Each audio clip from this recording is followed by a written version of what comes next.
3 seasons as singing cheerleader Quinn Fabray, our next guest has endured an unsuccessful campaign for prom queen, an unwanted pregnancy, and a texting while driving car crash, which she deserved for ignoring Oprah. Glee airs Tuesdays at 8 on Fox. Please welcome Diana Agron.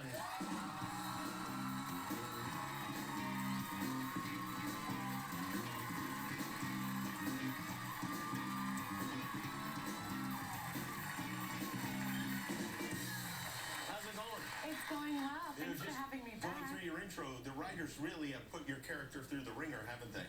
You know, having a baby, getting kicked out of the house, fighting with a loved one, going back and forth there, getting in car crashes, almost being a punk. Yeah. You're like Kenny on South Park, really, in a way. I thought the first time I've heard that. Oh, is that right? I think what a lot of people thought your character might be dead and that you might have been killed off from the show, but here you are alive. Thank goodness, right? I'm alive. Is it true you grew up in a hotel? Yeah. What is that like? Interesting. Lived in a hotel for 10 years of my life.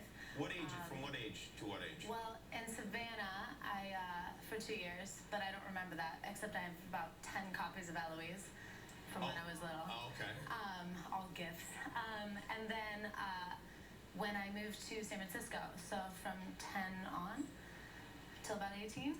And is that a fun thing for a kid to live in a hotel, or do you not know any better when you're living in there, or what? Really great in theory, and then really complicated in theory, because, you know, when I was in middle school, there would be friends that would come over, and, well, not great friends, they were all these boys that were hoodlums, and they would come over and, like, steal the housekeeping carts and throw things in the atrium, and then they'd get caught, and they'd say, well, I'm friends with Diana, and so it would all come back to me. And would you have to, like, make your bed, or did the maids come in every day? No, my mom was really adamant about, like, you will do your chores. We got one privilege. What was it? Clean towels. Oh, clean towels, yeah. We got to have clean towels. We did not have clean towels, I think, from, like, 1981 through 1987 at my house. I feel so bad. I think my mother would say, like, you should be clean when you come out of the shower. Yeah. Wow, and so when you saw, like, the first time you saw, like, a regular-sized bottle of shampoo, were you like, oh, my God. How am I going to lift this to my head? Foreign object. How will I handle this?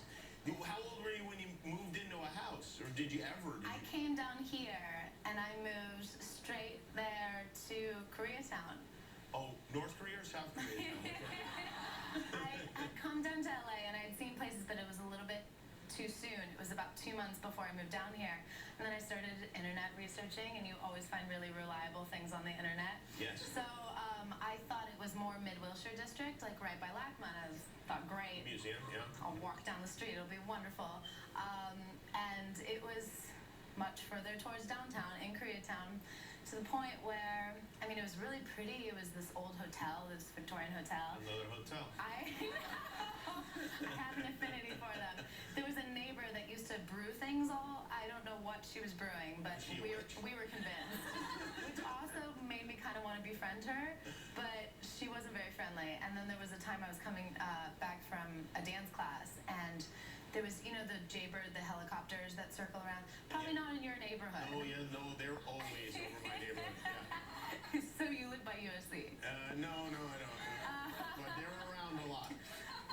So I'm driving home, and it's like, oh, well, there it is in the neighborhood. Safety. And then I'm driving closer, and it looks like it's near my house. Oh, it's over our place. And I go in, and we had parking guys, and they were frantic, and there was these SWAT guys, and they're like, just go upstairs really fast, which doesn't sound very comforting, especially when you're 18, and your mom's like, how was your day? You're like, it's great.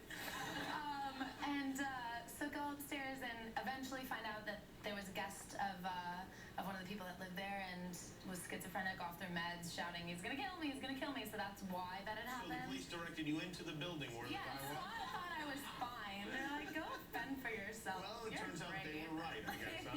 I lived. Wow, that's something else. Now, speaking of the internet, I read on the internet that you were in some sort of a love triangle involving Tim Tebow and Taylor Swift. It's crazy, y'all. Yeah, everything is really real on the internet. That's true. Oh, that is true. Yeah, no. Oh. He WME. I'm with WME. Oh, the agency? Okay. Yeah, and I had a lovely 10-minute chat with him. You did? Yeah, And got a boyfriend. Haven't seen him since. He's not your boyfriend? No. Wait, why did you talk to him for 10 minutes? You know, it's just, And how does Taylor Swift work into this love triangle? I don't know. Are you dating her? No. That would be Wouldn't great. that be juicy? Hi, Taylor.